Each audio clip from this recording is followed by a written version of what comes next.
Are you confused and overwhelmed about your role in all the craziness that is being a dad? Are you struggling to create the life you hope for? Are you looking for other dads to share your struggles and your triumphs? Or do you just need help waking up in the morning? This is the Wake Up Dad Show. Hey Dad, and welcome to another episode of the Wake Up Dad Show. This show is dedicated to you, the dad who wants more success, time, health, fitness, connection, passion, and all-around awesomeness. I'm your host, Dr. Scott, and I have on the line with me today my co-host, Dr. Ev, or Evan. What do you want to go by? Let's go with Ev. I like Ev. Go with Ev. Yeah, I'll probably be going with Scott as well. You know, okay. Why not? We're dudes. Absolutely. Yeah. Let's get rid of Drop the title. Drop the title. We know what we know, regardless of whether the title's there. So, on today's episode, guys, we're going to talk about something we call team family, and so. The idea is to just discuss around the differences in different family scenarios. For example, I have one child, Ev has 3 children, and the differences in competitive nature between kids and between themselves and their siblings, but also at school, and just all in general life, this idea of competition and the idea of entitlement, I think, is another big one that we'll probably end up discussing around the idea of competition. So, welcome to the show, Ev. Yeah, thanks. Yeah, it's it's a big topic, and I think it doesn't it fit in the P of parenting. Absolutely, P of parenting, no doubt about it. Probably a little bit of P of purpose as well. Mm-hmm. Yeah. Just in that big cool. picture. And it's this topic really came to life when reading the book called Tribal Leadership, and it talked a lot about how people interact and in different stages of tribes. Let's put it that way. So tribes are everywhere. They're in our they're in our workplace, they're in our schools, and there's different so what do they attributes. look like? Are they dudes dressed up in caveman costumes? What do you mean by a tribe? Yeah, it's a good question. So in the book they break it down into 5 different tribes, and without going into the detail of the tribes, the main thing that we see in our world is kind of a clash between a stage 2 and a stage 3 tribe, which is basically I'm great and you're not. That's a stage 3, and the stage 2 person is my life sucks, and so somebody who's in a stage 3 can really make somebody feel like they're in stage 2, which is that their life sucks. But the book creates a lot of insight because it talks about how this phenomenon actually occurs. Because these are the 2 most popular stages in the world, and a lot of it starts from the way kids are raised, especially in our schools. So it starts off, with grading, for example. So, one kid gets perfect. Hey, what'd you get? I got 16. Would you get 12 out of 12? Okay, so I'm smarter than you. That kind of thing. And it's like, oh, I'm not as smart as him. And it becomes this comparison between, who's doing better at this, and it's just continues on. And so kids end up, it just goes from one thing to the next. So it's like, how many likes did I get on my post, or how much? And then it goes into university, and it's like, well, what program am I in? What was I able to achieve in my program? Then it's, what job do I have? Is it the highest paying job? And do I have the biggest house, the biggest car, best car, whatever it may be? And it's just like this continuum. And so, it just really made me think about my family, and I could see it happening where, one kid would get one thing, and it's like, oh, that they're getting more than me, and and they're comparing to each other, and my daughter not feeling as good as my son because he's better at piano and what have you. And what really hit me was when one day, so Felix made the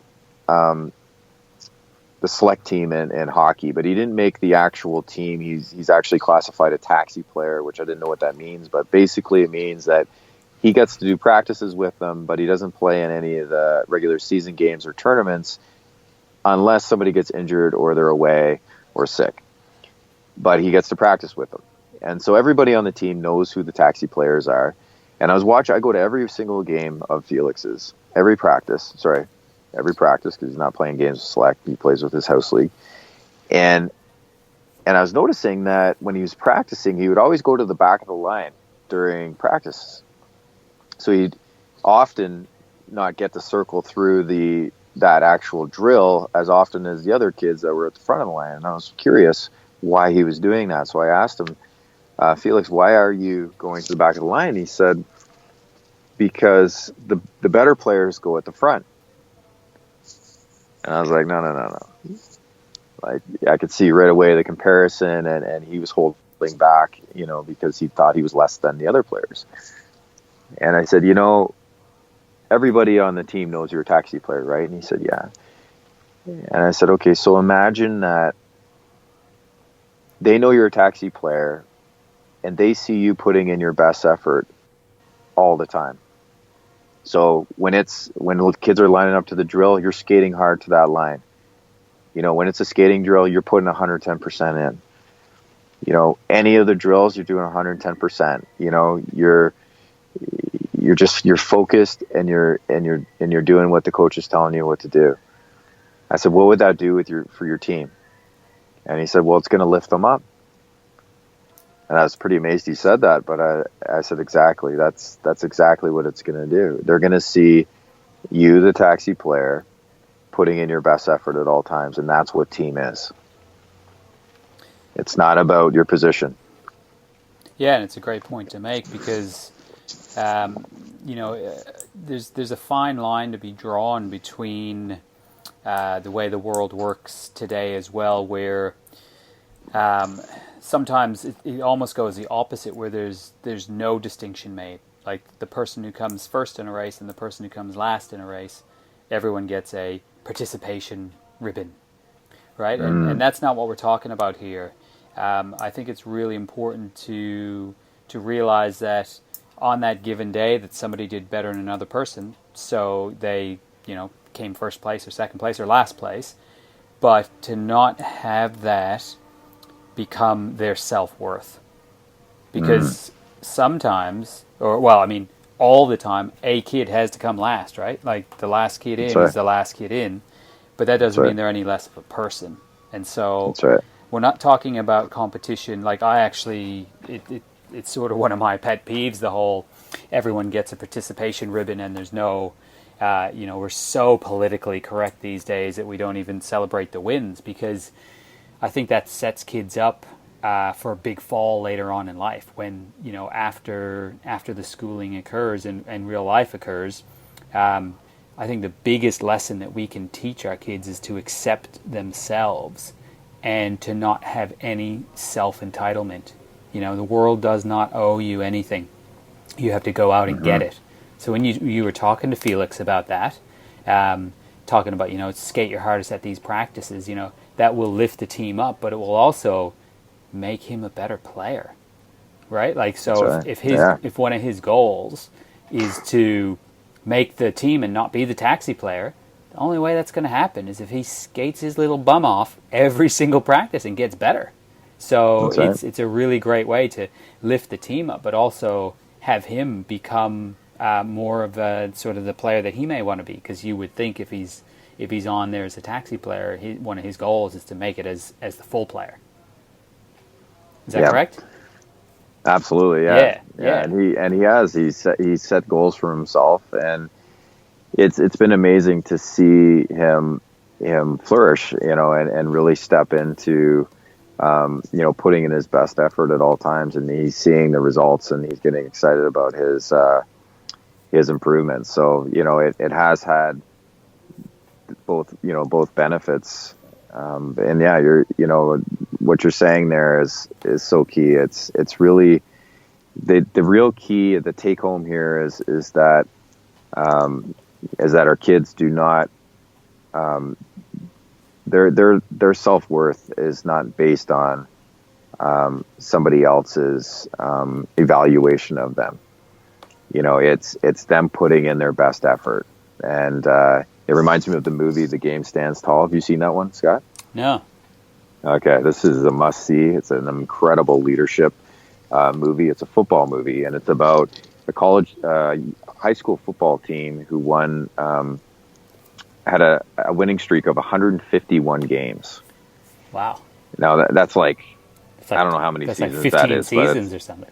Yeah, it's like 15 seasons straight of wins, and it's the most of any football level in the United States. I don't know if about the world, but and so it was about the coach and how he created this team. And it was interesting because the principle of what he built the team on was that he wanted to build great men, and it was a brotherhood that he was creating in the team. It was all about team. It was about being able to count on each other. And they were, like, I don't know how many times I cried during that movie, but it was more than I would like to,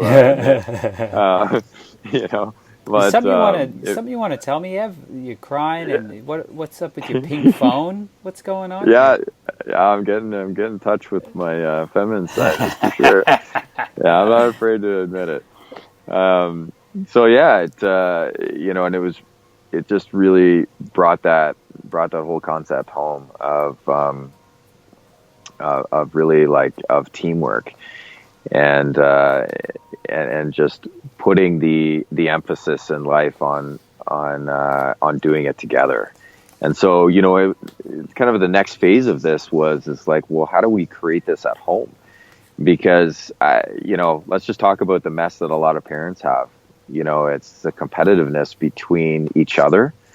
It can actually happen between spouses, where, I'm making more money than you are, or I'm doing more work at home than you are. Have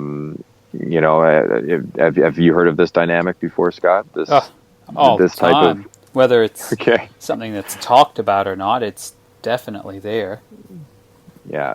And, and the kids, same thing, it's, we don't have so much of this in our household, but I see and hear about other parents where the kids are very competitive with each other, and it creates distance. I think it's, I don't think it really creates that team experience because, players think about a football team, players competing against each other on the same football team. That doesn't create that team dynamic, and it's no different at home. And it can be really frustrating for parents to be managing kids that are constantly quarreling about this kid having more than the other one, and da da da da da. And the other thing that happens is because it's not a teamwork environment. If anything's to be asked of them, like pick up after yourself, or put your dishes away, or clean the table, or sweep the floor, whatever. They think about themselves and the effort that they're going to be putting out, and are more likely to resist. And it's just, I don't know about you, Scott, but like if you ask your daughter to do anything, and then and she's putting up a fuss, like how much energy does that take to like every time going through that and trying to get her to do something? Like, I'm not saying your kid's like that, but when it does happen, do you find that it uses up a lot of resources? Oh, yeah. I mean, and I think a big part of it is the repetitiveness, the structure behind it. I find that when we're very structured as far as what happens, like you get home after school, you take your shoes off outside, empty the sand out of them because she constantly...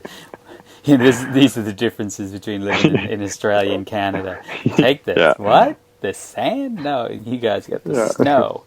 I know which one I'd rather. But anyways, yeah, take your shoes off, dump the sand out, come inside, take your lunch bag out of your book bag, put it over in the counter, get your book bag, bring it upstairs, get out of your school clothes, because over here in Australia, I don't know if it's all schools. I think it's all schools are uniform schools based over here. So take off your uniform, get changed, come back down, and sort of like that structure. And when we were doing that consistently, it worked well. Like at the beginning, it was a little bit hard, and there's a lot of like, I got to do this, I didn't do that, blah, blah, blah. And then, a little bit in, got great. But then if you get a bit slack with it, and she's gone off, done something else, and instead of, okay, come on back, let's get the structure in place again, you just let it go for a couple of days, it's gone. And then you got to redo it. So there's a lot of training, I'll call it, involved. But once that's put into place, I think it becomes so much easier, and everyone is less frustrated, and the whole team as a family works better because you become less frustrated, they become less frustrated, and so there's a lot of less bickering going on and a lot of less resistance, because it's just part of what we do. Do you find that with your kids as well? That routine is really important? Absolutely, and I think we're going to do a podcast actually on creating some strategies that really can make a huge difference in a family. Routine's absolutely important, and the kind of like the resistances and so on. And I'm just gonna say, like, straight out, like it's self-serving. Like, they think that one job's more work than another job, for example, so they don't want to do that job, or they don't want to do it at all. None of them, that kind of thing. And so what we've done is rather than tackling it from the place of like, you got to pull your weight around here, or taking that kind of approach, we're talking about using language around we. So this is what we're about as a team, as a family. We're a team, and when we're all carrying through with our responsibilities as a team, it makes the whole thing work. Versus if one of us drops out in our responsibilities, it means someone else has to do more, and that means they have less opportunity to provide to the team in the way that they can. So if dad's required to now do 3 jobs instead of the one that he usually does, now dad's not going to be around for the bedtime time that we have together as a team. And it's all we talk. It's versus I talk. So, I language versus we language. So that's the biggest, I guess, takeaway that I had from the Tribal Leadership book, is the stage 4, which is we are great together, is we conversation. And it's like, this is what we're about as a family. This is how we do it.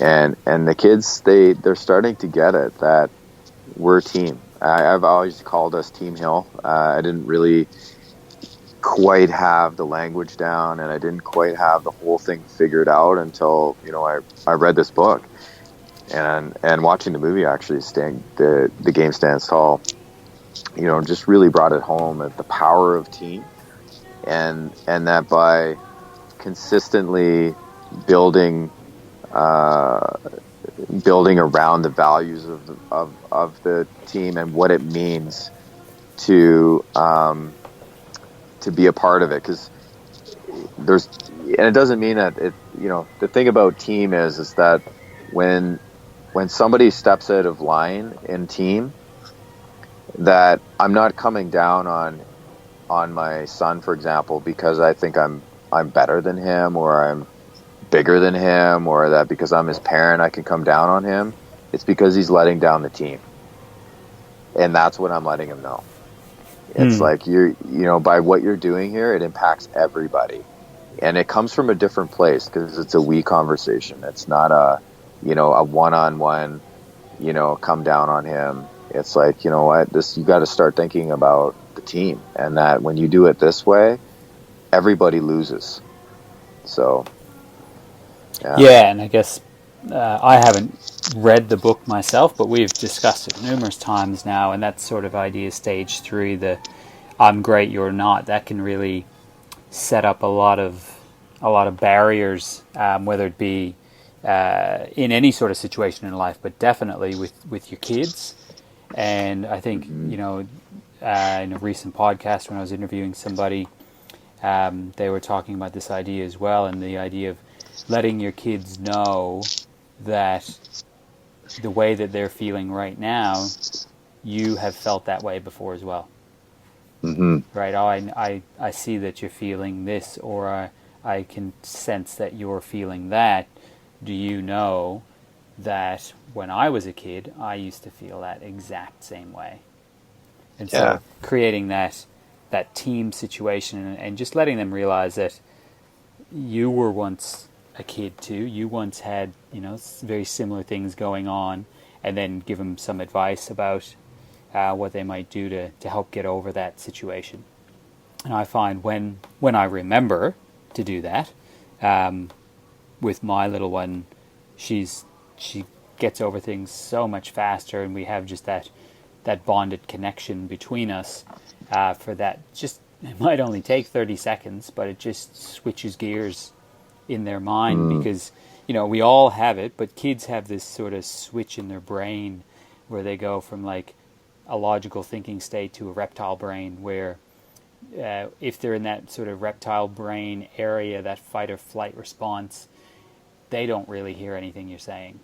So when you try and rationalize with a child in particular, when they're in that state, it is just like banging your head up against a wall and wondering why you got a headache. It just it just doesn't work. It just plain old doesn't work. So using that stage 4, the we language, and connecting with your kid, and then going through the lesson that may need to be learned if the child is, doing an inappropriate behavior or something along those lines, or connecting in, like Ev said, with the idea of letting the team down.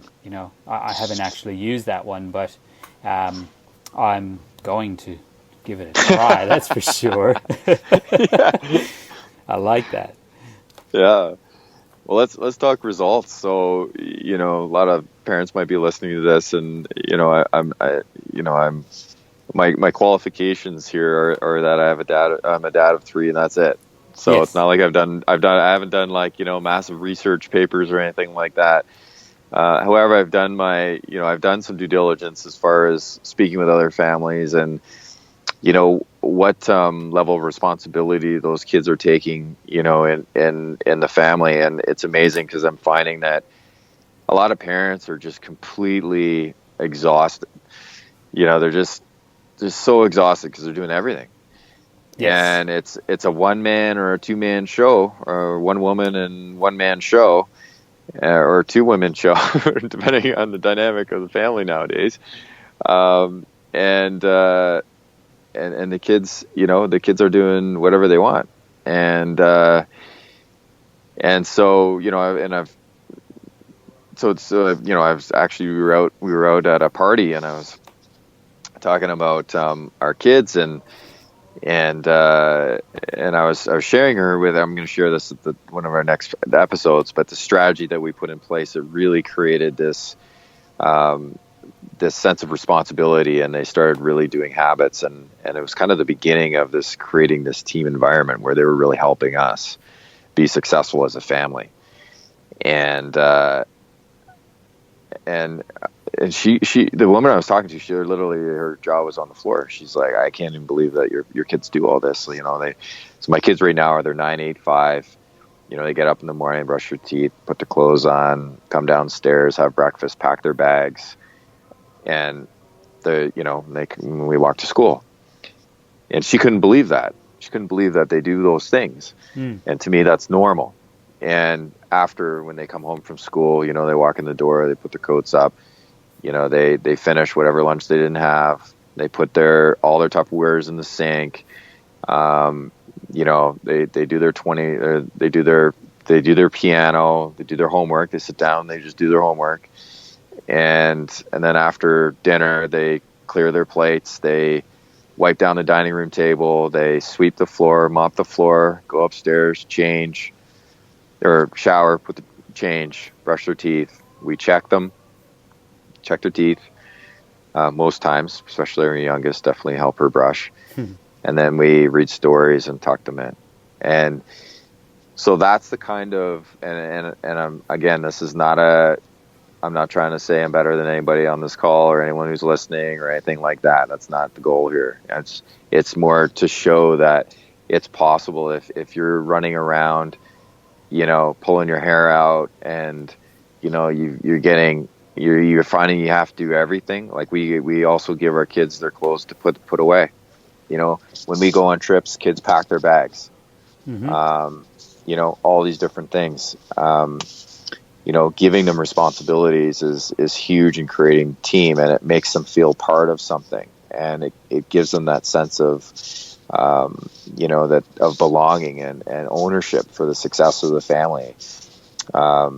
So yeah, those are the types of results. So yeah, and it comes back a little bit to that. I just briefly mentioned it earlier. This sense of entitlement. You know, when you set your kids up from an early age to learn to do these things themselves, it helps them to realize that, you know, the world doesn't owe them anything, because if you do set them up and you do everything for them, and then all of a sudden they leave home at 18 or 20 years old or whatever it is, and they're like, well, who does this stuff for me? How do I do that? You know, I read in a Facebook post even yesterday, somebody had said they had this whole list of things they wanted to do with their kids, and one of them was to change a tire in front of their kids and then have their kids do it. And I thought, wow, that's a really great idea, because at some point in your life, you're going to have to change a tire, right? No matter who you are. Yeah. At some point you're going to have a tire blow, and how cool would it be to do that pre-advanced, so to speak, or whatever, where when it happens to your kid, they know what to do. I thought, what a cool idea. So, like, thinking about into the future, you know, what kind of adult do you want your kid to be, and doing your best to make that happen. I think that's sort of the take home for today's episode.